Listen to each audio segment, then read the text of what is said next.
Libro Apostasía es el asunto, de Ralph Larson. Capítulo 10. El problema del diezmo. ¿Quién es responsable? Primera parte. El tema de la mayordomía cristiana ha llegado a ser hoy día un dilema en las mentes de muchos adventistas del séptimo día. Saber que somos individualmente los responsables ante el universo celestial para administrar el legado que Dios nos ha confiado, nos motiva en estos últimos años a investigar cuál es la mejor manera de cumplir con esta responsabilidad.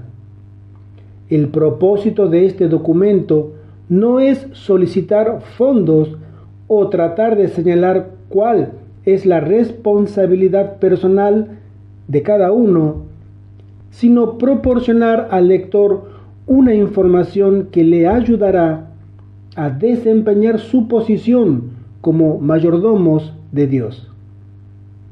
El asunto del diezmo ha llegado a ser un campo de batalla emocional, por lo tanto, procedamos con cautela. Voces usualmente calmadas pueden volverse estridentes cuando se trata de este tema. Y en muchas ocasiones, sentimientos fuertemente agitados encuentran expresión en amargas acusaciones. No podemos negar este problema, el cual no muestra señal de disminución, sino de continuo crecimiento. Ignorarlo no parece ser la respuesta adecuada, ni tampoco lo es entregarse a arrebatos emocionales que tienden a agravar las tensiones en vez de mitigarlas. ¿Es posible considerar este problema aparente calmadamente? Tratemos. Mi relación personal con este problema ha sido educacional. Mientras enseñaba a estudiantes ministeriales en el Seminario Teológico Adventista Asiático, algunas veces me enfrenté a la pregunta: ¿es apropiado enviar el diezmo a través de un canal que no sea el designado por la organización? Yo solía responder a estas preguntas con un firme y absoluto no. Enviar el diezmo a un lugar que no sea el designado por la organización es absolutamente incorrecto.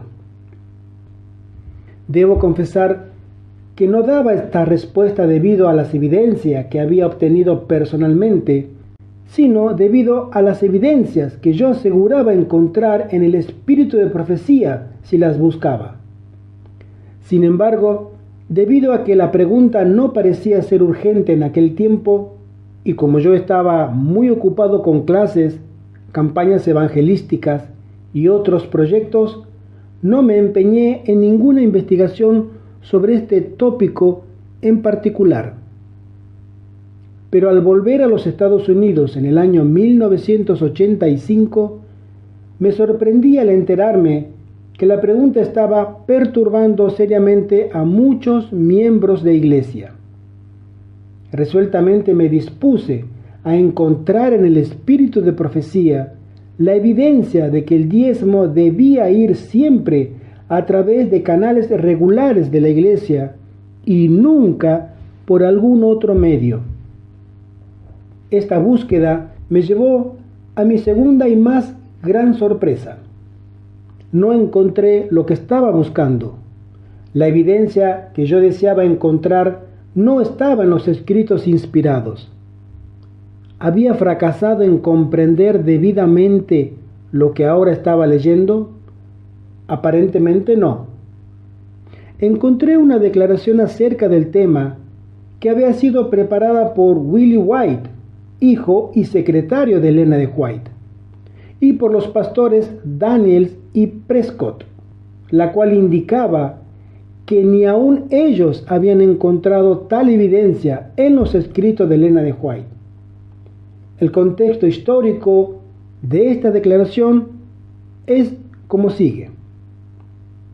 El 9 de mayo de 1907, un tal Charles Stewart de Battle Creek envió a la oficina de Elena de White en Sanitarium, California, una compilación de 49 páginas de preguntas y acusaciones con el propósito de arrojar duda sobre el espíritu de profecía tal como era manifestado en el ministerio de la señora White. En octubre del mismo año, el material fue encuadernado en un pequeño libro y publicado aparentemente en Battle Creek algún tiempo después, que fue reimpreso por otro de los críticos de Elena de White, a saber, el pastor Ballenger de Riverside, California.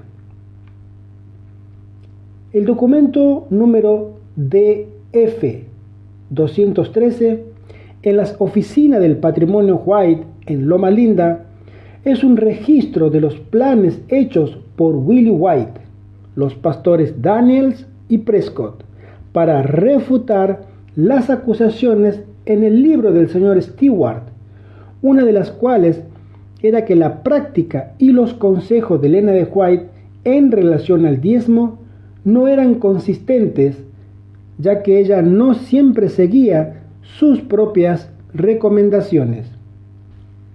El párrafo 6 de la página 2 del documento es una clara enunciación de cómo estos tres hermanos entendieron la totalidad de las enseñanzas de Elena de White con respecto al pago del diezmo, que dice así: punto 6. En cuanto al uso debido del diezmo, el bosquejo que resume nuestro acuerdo sobre este tema fue brevemente este: proporcionar citas de los escritos de la hermana White relativas al diezmo y su uso, mostrar que su testimonio y su práctica personal estaban a favor de pagar el diezmo a la tesorería designada para ser usado bajo el consejo de los comités establecidos para tales propósitos. Demostrar más ampliamente a través de sus escritos que cuando aquellos a cargo de la administración del diezmo fracasan en el cumplimiento de su deber, haciendo que los canales designados para la distribución del diezmo se conviertan en obstáculos que impidan su uso apropiado, entonces, para poder llevar a cabo el plan divino de que el diezmo sea empleado de la manera más sabia para el progreso de la obra, los individuos tienen el derecho de pagar sus diezmos directamente a los campos necesitados. No obstante, esto envuelve un considerable grado de responsabilidad personal que debe ser asumida por aquellos que decidan seguir dicho plan. Se consideró que este asunto podría ser manejado de modo que mostrara que el apartarse de los planes regulares es autorizado solamente cuando éste deja de ser realizado por aquellos en posiciones de responsabilidad. Esta declaración parecía tener fuerte evidencia de que yo no había interpretado mal el material que había analizado. Las conclusiones de esos hermanos no eran diferentes a las conclusiones a que yo había llegado después de mi estudio. Tal como lo indica en la cita, su propósito era ampliar el tema en un panfleto o periódico. Sería de gran ayuda si pudiéramos leer tal documento, pero todavía no he podido localizar una copia de este. Varios puntos básicos en relación al pago del diezmo se destacan muy claramente en los escritos de Elena de White. Ella no tenía duda alguna de que el devolver el diezmo al Señor es un deber cristiano y que descuidar este deber equivale a robarle a Dios.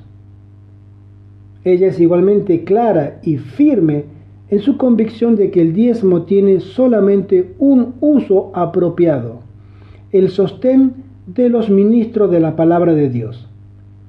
Aunque ella incluye tanto aquellos que ministran con la pluma como con la voz, específicamente excluyendo otros usos tales como fondos escolares y colportores, fondo para pobres o gastos de iglesia. De acuerdo al testimonio de la mensajera inspirada de Dios, el diezmo debe ser devuelto fielmente al Señor y todo el diezmo ha de ser usado para el sostén del ministerio. Pero, ¿qué ministerio? Esa es la pregunta que demanda respuesta. ¿Qué ocurriría si un ministerio se apartara del camino del deber sagrado? ¿Qué sucedería si un ministerio llega a estar tan teológicamente confundido como para dejar las verdades de la palabra de Dios y comenzar a predicar un evangelio falso? ¿Qué pasaría si los líderes de la iglesia empezaran a emplear los fondos del diezmo con propósitos que no fueran el ministerio de la palabra, tales como los arriba mencionados, o aún para pagar los honorarios de abogados no adventistas? ¿Cuál sería nuestro deber cristiano? Podemos tratar de evadir estas inquietantes preguntas diciendo: no hay necesidad de preocuparnos por estas cosas, eso jamás ocurriría en nuestra iglesia. Pero en vista de las predicciones de Elena de White acerca de una gran apostasía adventista, ¿es esta una actitud realista? Willie White y los pastores Daniels y Prescott no adoptaron tal posición. Ellos no negaron la posibilidad de una conducta reprochable, como podremos ver en las siguientes palabras.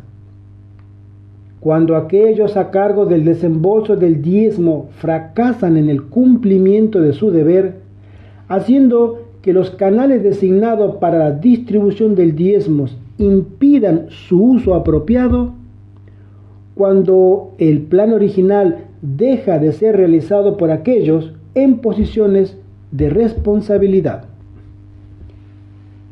Recordemos que estos hombres no estaban expresando sus propias ideas, estaban enunciando lo que ellos entendieron ser la totalidad de las enseñanzas de Elena de White.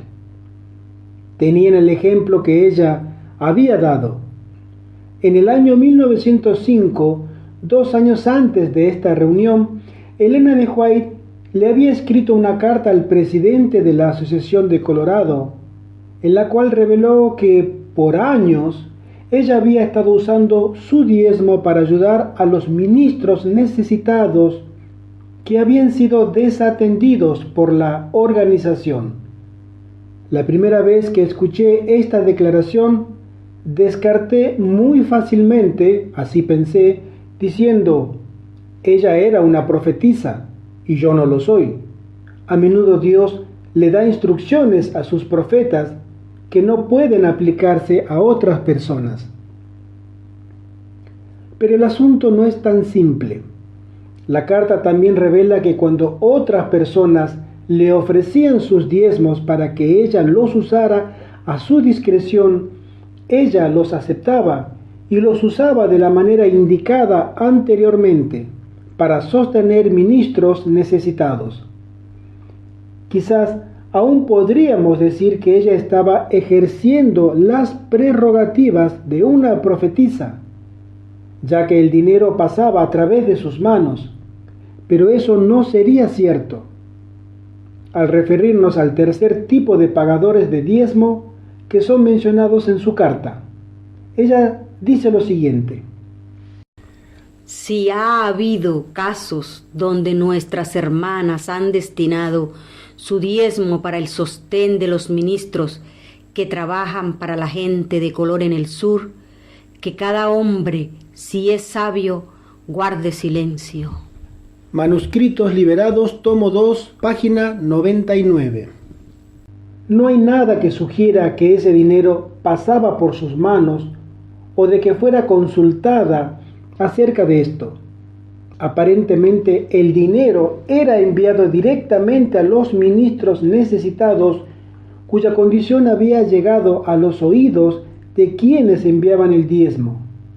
Obviamente, Elena de White no desaprobaba la conducta de estas personas y mucho menos las acusaba de estar robando el diezmo.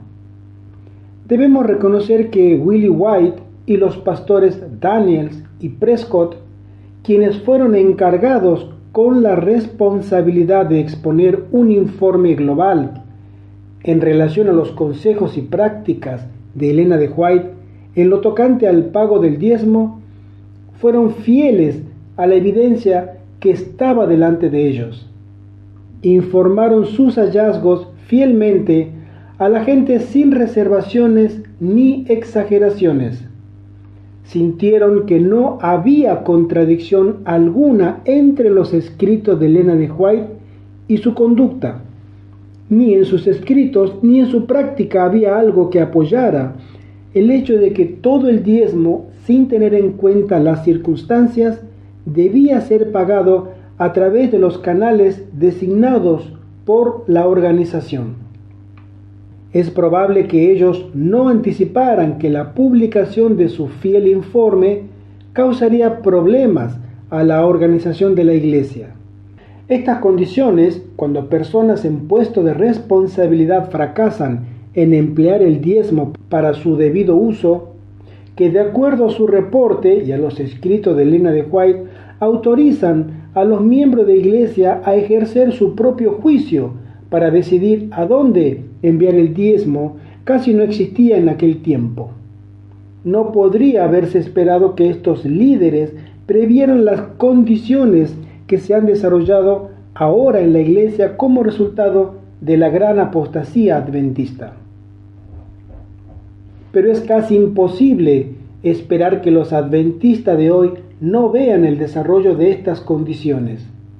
Muchos han retrocedido horrorizados ante la revelación de que cientos de miles de dólares de los fondos del diezmo sagrado han sido usados para emplear a abogados católicos y a otros no adventistas para demandar y acusar a algunas personas tan solo por llamarse adventistas del séptimo día. Y sabemos de un caso donde enormes multas fueron impuestas y la persona fue encarcelada. Puede que algunos miembros no conozcan acerca de incidentes específicos como este, pero sería difícil que algún miembro en la división norteamericana no esté consciente de la gran apostasía teológica, la cual es la raíz del problema del diezmo. Es probable que tarde o temprano cada miembro tendrá que batallar contra esta apostasía en la mañana del sábado. Es un hecho innegable que hay pastores en la Iglesia Adventista del Séptimo Día, maestros en las universidades adventistas del Séptimo Día y personas en todos los niveles de la organización de la Iglesia que persistentemente presentan como verdad la más grande mentira diabólica, que el cristiano no puede dejar de pecar aún con el poder de Dios.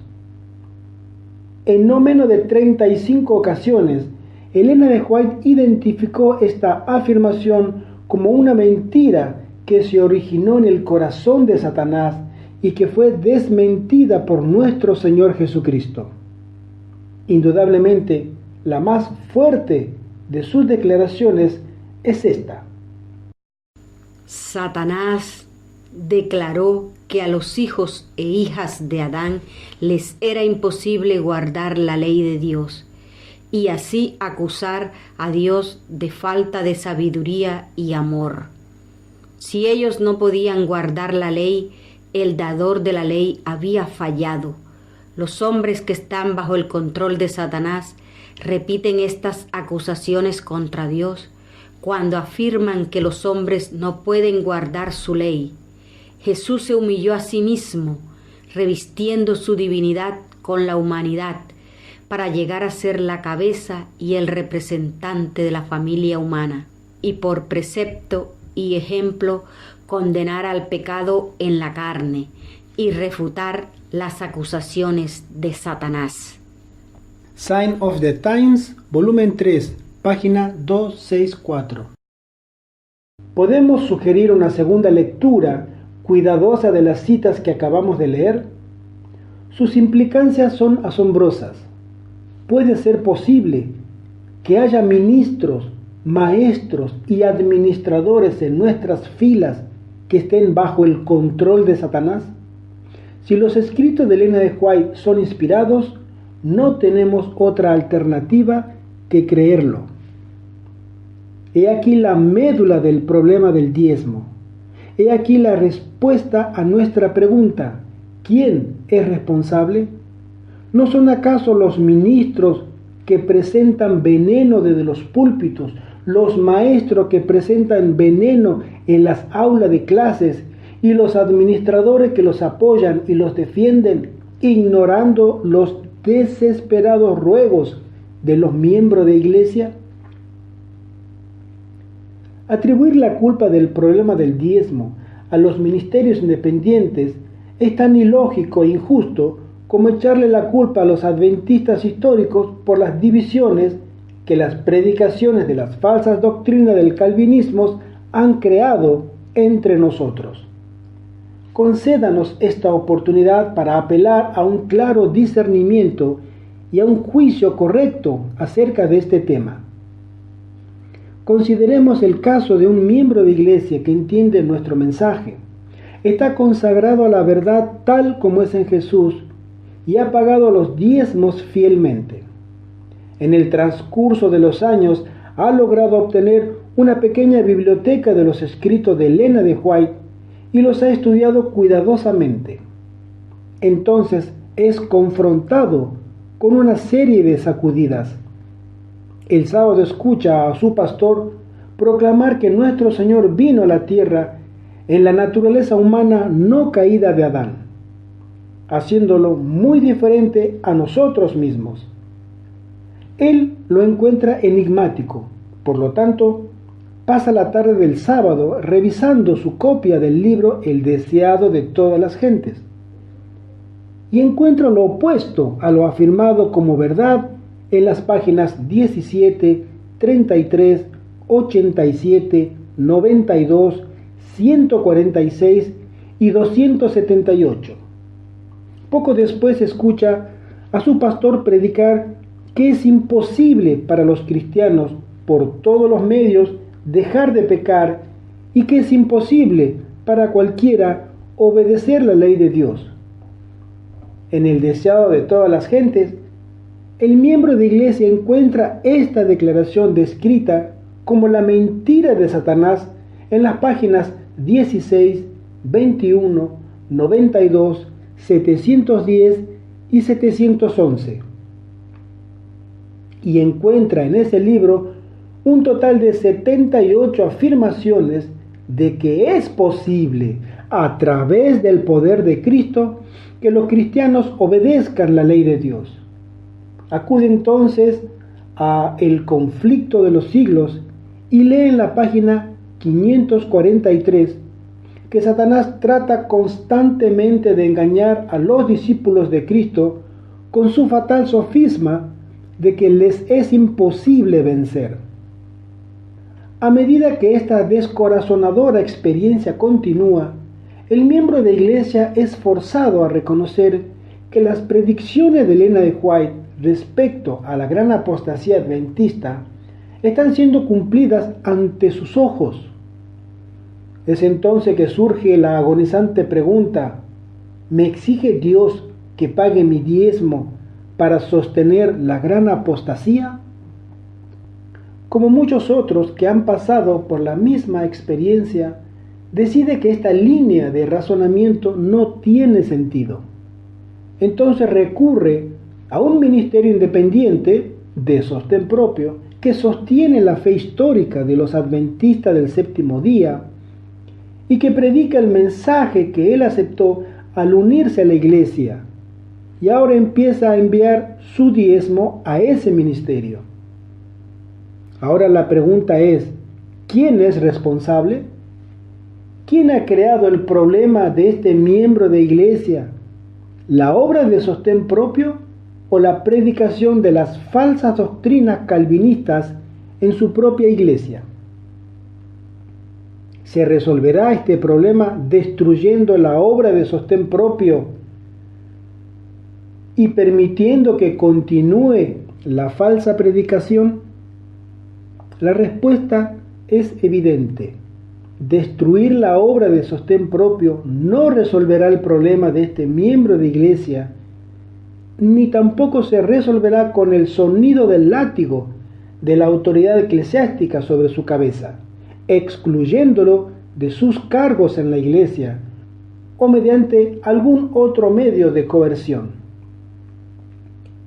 Trágicamente, esta verdad tan obvia no parece ser comprendida por algunos administradores de la iglesia que continúan condenando e injuriando a las instituciones de sostén propio como si ellas fueran la causa de todas las dificultades y como si la solución fuera simplemente exterminarlas. Tal parece que algunos de estos ministerios están siendo amenazados con disciplina eclesiástica como un primer paso en esa dirección. He sido invitado a varias reuniones, evidentemente con el propósito de resolver tensiones entre las instituciones de sostén propio y la organización de la Iglesia. En ninguna de estas reuniones he discernido el más mínimo reconocimiento de que la predicación de las falsas doctrinas en nuestras iglesias fuera el verdadero problema, o aún una parte de este. En ninguna de estas reuniones escuché el más ligero indicio de que se fuera a realizar algún intento para corregir este mal. Más bien, el mensaje enviado a las instituciones de sostén propio es simplemente: ustedes y solamente ustedes son los responsables, y si no suspenden sus actividades, sobre todo si no dejan de aceptar diezmos, tendrán que sufrir las consecuencias. Algunos ya están sufriendo las consecuencias. En algunos lugares, a los obreros de ministerios de sostén propio se les ha negado el derecho a trasladar su feligresía de una iglesia a otra. Debemos recordar que todo miembro tiene derecho a solicitar una carta de traslado y, de acuerdo al manual de la iglesia, esta puede ser negada solamente por acciones disciplinarias que han sido debidamente conducidas por la iglesia. Respecto a esto, el manual de la Iglesia también reconoce el derecho a la existencia de las instituciones de sostén propio y también establece que la reputación de un miembro de Iglesia no debe ser puesta en entredicho por no prestar ayuda financiera a la Iglesia. Pero las emociones fuertes son enemigas de la razón, y como hemos podido notar al comienzo de este estudio, las emociones tienden a agitarse cuando el problema del diezmo es mencionado y son tan agitadas que en algunos casos no se pueden conseguir resultados, ni siquiera apelando al manual de la iglesia, al espíritu de profecía o aún a la Biblia misma. La tensión emocional también contribuye al mal manejo de las evidencias encontradas en varias declaraciones acerca del diezmo y de las acusaciones que las acompañan. Posiblemente el ejemplo más sobresaliente de evidencias mal manejadas es una cantidad de declaraciones de Elena de White que fueron escritas para mostrar que el diezmo debe ser usado solamente para el ministerio de la palabra y no para otras empresas cristianas. Estas son mal interpretadas para mostrar que el diezmo debe ser pagado solamente a un ministerio de la palabra y no a los otros ministerios de la palabra. Un ejemplo frecuentemente citado donde se aplica esta falsa concepción es el siguiente párrafo escrito por la sierva del Señor, que dice así: que ninguno se sienta en libertad de retener sus diezmos para usarlos de acuerdo a su propio juicio. No debe ser empleado para beneficio personal en caso de una emergencia, ni utilizado según el juicio propio, aun en lo que pueda considerarse como la obra del Señor. Testimonio, tomo 9, página 247. Lo que Elena de White quiso decir por la cláusula lo que pueda considerarse como la obra del Señor es aclarado en el mismo libro por las siguientes palabras de ella misma. Unos opinan que el diezmo puede ser destinado para usos escolares. Otros piensan que los colportores deberían ser sostenidos con el diezmo. Pero se comete un grave error cuando el diezmo es desviado del objetivo para el cual debe ser usado, el sostén del ministerio. Testimonio, tomo 9, página 248 y 249. En vista de la debilidad de la naturaleza humana y de las predicciones claras de Elena de White en relación a que en los últimos días habría muchos apóstatas en el ministerio de la Iglesia Adventista del Séptimo Día, hubiera sido un gran riesgo para la mensajera del Señor haber señalado a un grupo de ministros en particular como los únicos que debían ser sostenidos con el diezmo. Y hubiera sido aún más peligroso establecer que ellos debían ser sostenidos a pesar de sus enseñanzas y acciones. La sierva del Señor dice con respecto a esto: ¿no sería prudente sostener con los fondos de la tesorería de Dios a aquellos que verdaderamente mancillan y perjudican su obra y que están constantemente rebajando las normas cristianas? Pesan terribles ayes sobre los que predican la verdad, pero no son santificados por ella, y también sobre aquellos que consienten en recibir y sostener a los no santificados para que ministren en palabra y doctrina. Así como pesan ayes sobre aquellos que predican la verdad sin estar santificados en mente y cuerpo, así también pesan ayes sobre aquellos que reciben y sostienen a los no santificados en posiciones que ellos no pueden ocupar. Testimonio, tomo 3, página 553, Joya de los Testimonios, tomo 1, página 90, y Testimonios, tomo 2, página 552.